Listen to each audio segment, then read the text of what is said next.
Hello everyone, আসসালামু আলাইকুম।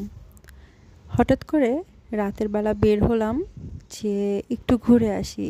আর কুষ্টিয়াতে এখন অলমোস্ট ঠান্ডা প্রায় পড়ে গেছে, বাহিরে অনেক কুয়াশা পড়ে। সো এখানে ঘোরার তেমন কোনো জায়গাই নাই, আছে শুধু একটা লালনের বাড়ি, তারপরে আছে কুঠি বাড়ি। এগুলোই আমার আপাতত ঘোরা হয়েছে, ওইভাবে কোথাও ঘুরতে যাওয়া হয় না। আরশের বাবা অনেক ব্যস্ত হয়ে গিয়েছে আগের থেকে।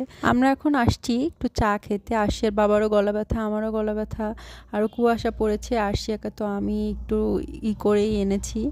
তারপরে এখন এখানে চা খাবো। আর এটা হয়েছে মধুমতি নদীর পাড়। কোনো একদিন বিকেলবেলা এসে তারপরে নদীর পাড়টা আমি আপনাদের সবাই সাথে শেয়ার করব। অনেক সুন্দর জায়গাটা। তারপরে এখানে একটু রং চা নিয়েছিলাম।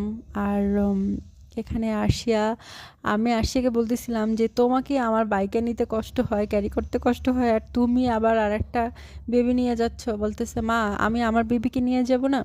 তারপরে সে তার বেবিকে সেই বাইকে করে নিয়ে গেছে।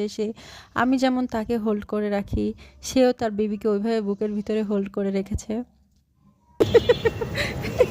তুমি আসছো কাকে দিয়ে? এটা এটা কে? তোমার তোমার বেবি?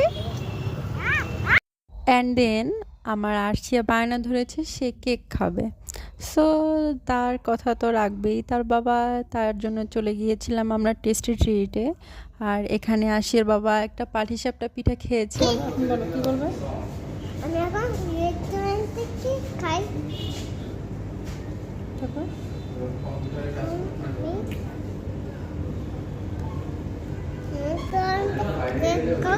ঘুরে ফিরে রেখে বাসায় চলে যাব।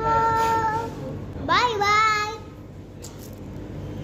মাশাল্লাহ, বুঝতে হবে না সে কার মেয়ে। সে আমার মতো কিভাবে ভিডিওতে ইন্ট্রো করতে হয়, কিভাবে এন্ডিং করতে হয়, সেটা সে মোটামুটি ভালোভাবে পারে। আর আশি বাবা আর আশিয়া তো বাহিরেই খেয়েছিল। আর এখন কি করব, বাবা মার জন্য তো নিয়ে যেতেই হবে। তাই আমারও যেহেতু খাওয়া হয় নাই, তাই বাবা মার জন্য খাবার কিনে নিয়ে তারপরে আমরা যেতে যেতে আশিয়ার বাবা বললো যে চলো একটু দুধ চা খাই। সো এখানে আশিয়ার বাবা একটা দুধ চা নিয়ে আসছিলো, একদম চিনি কম দিয়ে দুধ চা, কড়া লিকার। অনেক মজা ছিল। আমার মনে হয় কি, যতই হাজার ব্যস্ততা থাকুক হাজব্যান্ড ওয়াইফ, কিন্তু তাদের এতটুকু একটা টাইম স্পেন্ড করা উচিত, যেই টাইমটা স্পেন্ড করলে অনেক ভালো লাগে। আমি দুধ চা আর ওই যে আকাশের চাঁদ। আমি দুধ চার মগি আর আকাশের চাঁদ।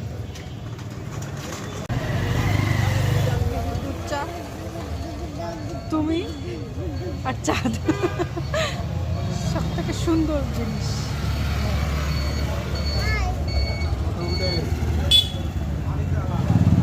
কি কি কথা?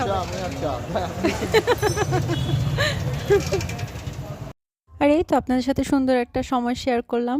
আর আশির বাবা এখানে বলতেছিল যে তুমি কথাটা উল্টিয়ে বলেছো। তুমি প্রথম বলেছো তুমি দুধ চা আর আকাশের চাঁদ, পরে যখন আমি আসছি তুমি আমাকে দেখে তারপর বলছিলা যে দুধ চা তুমি, তারপর আকাশের চাঁদ।